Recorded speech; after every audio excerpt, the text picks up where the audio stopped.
नमस्कार मित्रों, पिछले वीडियो में हमारा विषय था गायत्री महामंत्र।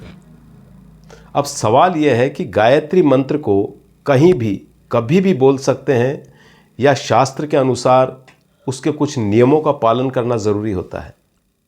पुरोहित और संतों का कहना है कि गायत्री मंत्र का उपांशु या मानसिक जप एक निश्चित संख्या में करना चाहिए। किसी उचित स्थान पर स्वच्छ आसन पर बैठकर माला के मनकों से काउंटिंग करते हुए मंत्र का जाप करना चाहिए। जबकि वैज्ञानिक दृष्टिकोण से देखा जाए तो लंबे समय तक गायत्री मंत्र के उच्चारण मात्र से व्यक्ति को लाभ मिलता है। इस विरोधाभास के अलावा एक और बात सामने आती है कि गायत्री मंत्र शापित है। ऐसा कहा जाता है कि 4 महर्षियों द्वारा गायत्री मंत्र को कीलित या शापित किया गया।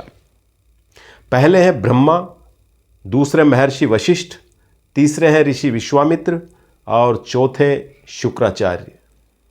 शापित का तात्पर्य है कि इस मंत्र पर एक तरह से ताला लगा दिया गया है। इसकी वजह से इस मंत्र को जपने पर भी इसका पूरा लाभ आदमी को नहीं मिल पाता।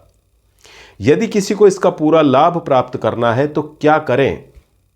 इसके लिए बताया गया है कि जिस तरह से किसी इलेक्ट्रॉनिक डिवाइस को खोलने के लिए पासवर्ड का इस्तेमाल किया जाता है, इसी तरह गायत्री मंत्र का लॉक खोलने के लिए कुछ मुद्राएं करनी पड़ती है, कुछ मुद्राएं बनानी पड़ती है और ब्रह्मा, वशिष्ठ, विश्वामित्र और शुक्राचार्य के मंत्र बोलने के बाद गायत्री मंत्र का विधिवत जाप किया जाता है।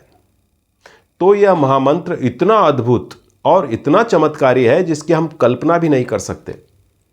ये सब कोई अच्छे गुरु के मार्गदर्शन में हो तो फिर बात ही क्या।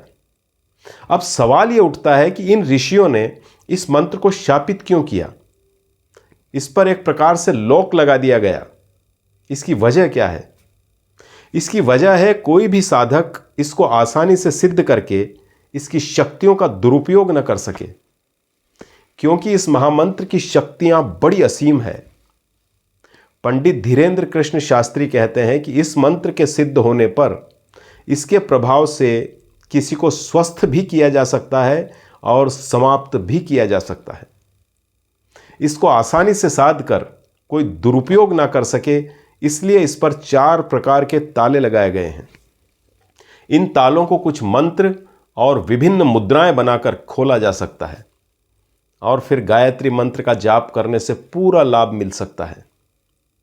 कहते हैं यह काम भी किसी गुरु के मार्गदर्शन में करना चाहिए। इन सभी बातों को जानने के बाद मेरा मत है कि चाहे जैसे मंत्रोच्चार किया जाए, इसका लाभ तो हमें मिलेगा, चाहे वो कम मात्रा में मिले। बस स्पष्ट उच्चारण का ध्यान रखें। आप क्या सोचते हैं? कमेंट में अवश्य लिखें। बहुत बहुत धन्यवाद। नमस्कार।